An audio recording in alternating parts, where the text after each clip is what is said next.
कल्पना करा, उद्या सकाळी तुम्ही उठता आणि भारत बदललेला असतो. रस्त्यावर कचरा नसतो, कुणी हॉर्न वाजवत नसतं, सिग्नल लाल झाला की प्रत्येक वाहन थांबतं. रेल्वे स्टेशनवर धक्काबुक्की होत नाही. सरकारी दवाखान्यामध्ये सगळे लोक लाईनमध्ये बसलेले असतात आणि सरकारी कार्यालयात सुद्धा रांग मोडणारा एकही व्यक्ती नसतो. कसं वाटेल? रेल्वेमध्ये पण चढताना सगळे लोक रेल्वेमध्ये लाईनने चढतात. कसं वाटेल तुम्हाला? एकदम स्वप्नासारखं. पण हे स्वप्न नाही. जगात असे अनेक देश आहेत आणि भारतात पण अशी काही राज्य आहेत, जसं मेघालय, जिथे रोजचं हे वास्तव्य आहे. मग प्रश्न असा आहे, त्यांच्याकडे अशी कोणती जादू आहे जी आपल्याकडे नाही? जास्त पैसा, जास्त शिक्षण, जास्त नियम, की काहीतरी वेगळंच? आजच्या व्हिडिओमध्ये शेवटी तुम्हाला समजेल की भारताची सर्वात मोठी समस्या भ्रष्टाचार नाही, गरिबी नाही, बेरोजगारी नाही, तर अशी गोष्ट आहे जी प्रत्येक भारतीय दररोज करतो, पण मान्य सुद्धा करत नाही. त्याला आपण झिरो सिव्हिक सेन्स असं नाव देतो. एक गोष्ट जी तुमचा विचार बदलून टाकेल. 2019 मध्ये पुण्यातील एक विद्यार्थी जपानमध्ये शिक्षणासाठी गेला. पहिला दिवस, पहिली शाळा, पहिला अनुभव, सगळं नवीन होतं. दुपारी शाळा सुटली, तो घरी जाण्यासाठी बॅग भरू लागला.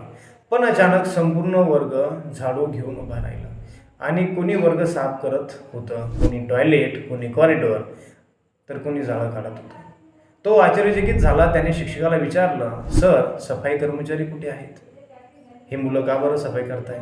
शिक्षक हसले आणि म्हणाले, आहेत ना, हे जे मुलं दिसत आहे तुला, हे जे विद्यार्थी आहेत, ते सफाई कर्मचारी आहेत. विद्यार्थी इकडे तिकडे बघू लागला. शिक्षक पुन्हा हसले आणि म्हणाले, जो व्यक्ती स्वतःची साफसफाई सुद्धा करू शकत नाही, त्याला आपण शिक्षित असं म्हणू शकत नाही. आणि त्या दिवशी त्या भारतीय विद्यार्थ्याला समजलं की विकसित देश रस्ते बनवून तयार होत नाही, तर चांगल्या सवयी बनवून तयार होतात. आणि चांगल्या सवयी म्हणजे त्याला आपण सिव्हिक सेन्स असं म्हणतो. आता मी तुम्हाला एक साधा प्रश्न विचारतो. तुमच्या घरात, तुमच्या घराच्या हॉलमध्ये कोणी चिप्सचं पाकिट टाकलं तर तुम्ही काय कराल? ताबडतोब उचलाल, बरोबर ना? आणि तेच जर पाकिट तुमचा कचरा, म्हणजे तोच जर चिप्सचं पाकिट ते तुमच्या रस्त्यावर दिसलं तुम्हाला, तर तुम्ही पण त्याला दुर्लक्ष करता. बहुतेक लोक दुर्लक्ष करतात. का? कारण घर माझं आहे पण रस्ता माझा नाही. रस्ता कोणाचा आहे? सरकारचा आहे. सरकार बघेल. आणि इथूनच भारतात सर्वात मोठ्या समस्येची सुरुवात होते. आपल्या सार्वजनिक गोष्टीबद्दल मालकीची भावना नाही. सार्वजनिक बाग, सरकारची सार्वजनिक बस, सरकारची सार्वजनिक रेल्वे स्टेशन, याला आपण स्वतःचं समजत नाही. सरकारचा रस्ता, याला आपण स्वतःचं समजत नाही. म्हणून आपण विचार करतो की मी घाण केली तर काय फरक पडेल, आणि हाच विचार देशाला मागे खेचतो. परदेशात गेल्यावर भारतीय बदलतात का? जे कचरा टाकणार आहे ते कचरा टाकतात का? मला एक गोष्ट सांगा, भारतीय जेव्हा दुबईला जातात तेव्हा रस्त्यावर कचरा टाकतात का? का नाही टाकत? हिंमत होते का? नाही. त्यांना माहिती 7 वर्ष जेलमध्ये चढावं लागेल. सिंगापूरमध्ये थुकतात का? नाही. का? त्यांना माहिती आहे जेलमध्ये जावं लागेल. का? नियम तेवढे स्ट्रिक्ट आहेत. जपानमध्ये रांग मोडतात का? नाही. माहिती, कारण सगळे लोक बोलते ना आजूबाजूचे. मग भारतातच का? त्यांचा DNA बदलतो का भारतामध्ये आल्यानंतर? नाही. बदलते ती मानसिकता, कारण त्यांना माहिती असतं की नियम मोडल्यास परिणाम होतील, आणि परिणाम वेगवेगळे प्रकारचे असतात. कोणाला जेलमध्ये टाकतात, कोणाला समाज वेगळ्या पद्धतीने ट्रीट करतो. पण त्याहून महत्त्वाचं, समाज त्यांना स्वीकारत नाही. भारतात काय होतं, कोणी सिग्नल तोडला तर लोक म्हणतात, जाऊ दे ना बाबा, त्याला गडबड असेल. कोणी कचरा टाकला तर लोक म्हणतात, जाऊ दे ना बाबा, मी टाकला तर काय होतं, सगळेच टाकतात. समजलं का? कोणी हॉर्न वाजवत राहिला तर लोक म्हणतात, त्याला गडबड असेल, जाऊ दे बाबा, घाईत असेल तो. म्हणजे चुकीचं वर्तन सामान्य झालेलं आहे. कोणत्याही चुकीच्या वर्तनाला आपण सामान्य गोष्ट म्हणून सोडून देतो, आणि जेव्हा चुकीची गोष्ट सामान्य होते तेव्हा समाज हळूहळू अधोगतीकडे जातो. आता मी तुम्हाला झिरो सिव्हिक सेन्सचे 10 धक्कादायक उदाहरण सांगतो. हे जर आपण इम्प्रूव्ह केले तर भारतामध्ये काहीच होणार नाही, म्हणजे चांगला होईल भारत. पहिलं, कचरापेटीच्या बाजूलाच कचरा टाकणं बंद केलं तर चांगलं होईल. दुसरं, रस्त्यावर थुंकायचं नाही. तिसरं, रेल्वेतून बाहेर कचरा फेकणं एकदम खराब गोष्ट, फेकायचं नाही. चौथं, सिग्नल तोडणं. थोडा वेळ घ्या, सिग्नलमध्ये नियमाने चाला. 5वं, रांग मोडणं, सरकारी कार्यालयामध्ये रांगेत उभं राहा. 6वं, सार्वजनिक भिंतीवर पोस्टर चिटकवणं.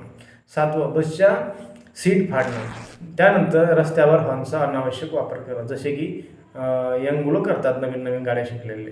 त्यानंतर सार्वजनिक शौचालय घाण करणं. सगळ्यात मोठा प्रॉब्लेम, सार्वजनिक शौचालय खूप घाण असतं.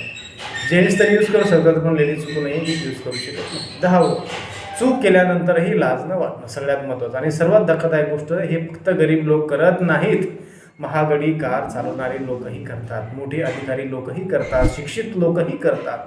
म्हणजे समस्या पैशाची नाही तर समस्या संस्काराची आहे, समस्या ही मानसिकतेची आहे.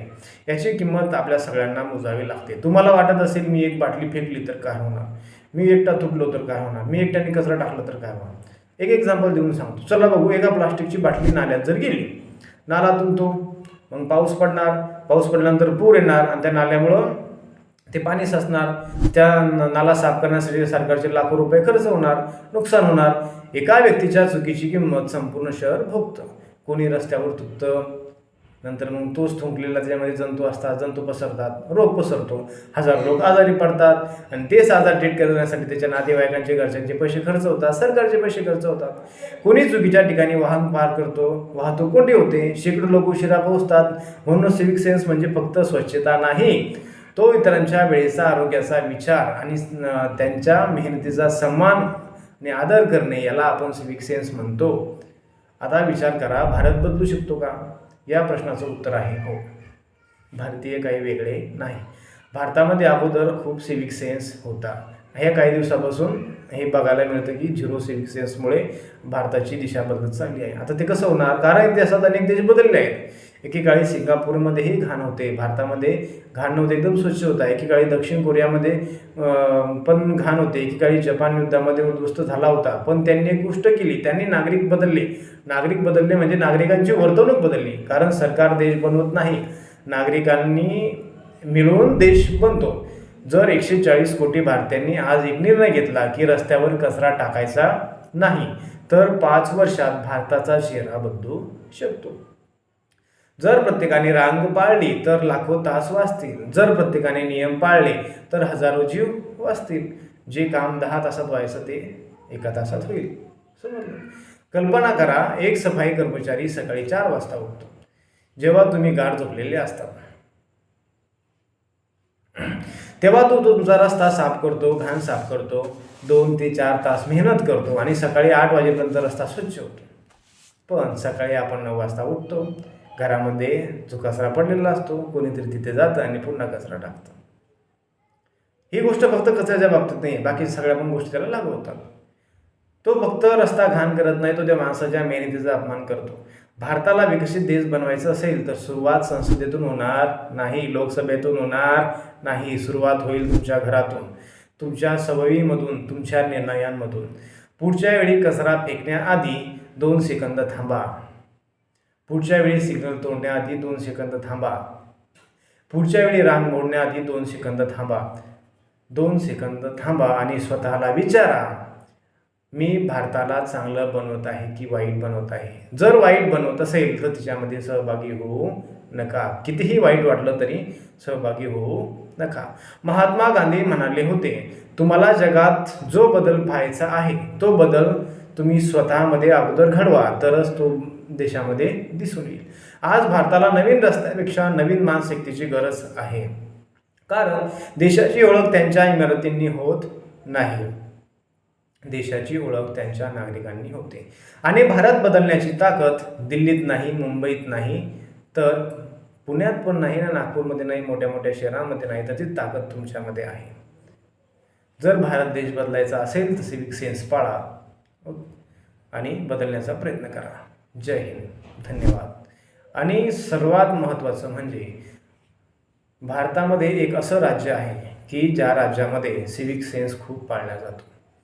त्या राज्याचं नाव मला कमेंटमध्ये नक्की सांगा की काय आहे ते. ज्या ठिकाणी सिग्नल तोडल्या जात नाही, रांगेमध्ये उभ्या राहिलं जातं, कचरा कोणी फेकत नाही, ज्या ठिकाणी कचरा टाकायचा त्याच ठिकाणी टाकतात. म्हणजे ज्या मेनली 10 ते 12 गोष्टी आहेत त्या चांगल्या प्रकारे पाळतात. त्या राज्याचं नाव कमेंट्समध्ये नक्की सांगा. धन्यवाद. व्हिडिओ आवडला असेल तर लाईक करा आणि शेअर करा.